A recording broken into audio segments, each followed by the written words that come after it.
اللہ تعالیٰ نے موسیٰ علیہ السلام سے فرمایا، موسیٰ میرا ایک دوست وہ جنگل میں مر گیا ہے، جاؤ اس کے جنازے کا انتظام کرو اور اعلان کر دو جو اس کے جنازے میں شریک ہوگا اس کو بھی معاف کر دوں گا۔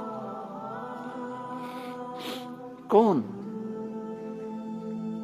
زندگی میں سوائے گناہوں کے ہے کچھ نہیں، اور آخر وقت کی منت اور خوشامد پہ کیا فیصلے ہو رہے ہیں؟ لوگوں نے دوڑ لگائی، آگے دیکھا تو وہی نوجوان شرابی، زانی، جواری، بھیڑا۔ موسیٰ یہ تو وہ ہے جس کو ہم نے شہر سے نکال دیا تھا، تو یہ ایسا ولی کیسے ہو گیا کہ ہم اس کے جنازے میں آئیں گے تو بخشے جائیں گے؟ تو موسیٰ علیہ السلام نے اللہ سے پوچھا، یا اللہ تیرے بندے کہہ رہے ہیں کہ یہ بہت برا ہے، تو کہہ رہا ہے میرا دوست ہے، تو اب میں کیا کروں؟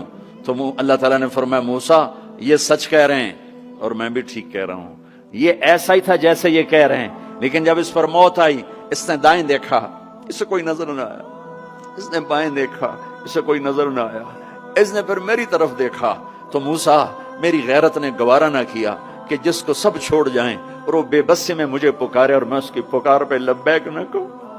اے موسیٰ اس نے تو صرف اپنی بخشش مانگی، مجھے میری عزت کی قسم اگر آج مجھ سے پوری دنیا کے انسانوں کی بخشش مانگتا تو میں اس کی طفیل سب کو معاف کر دیتا۔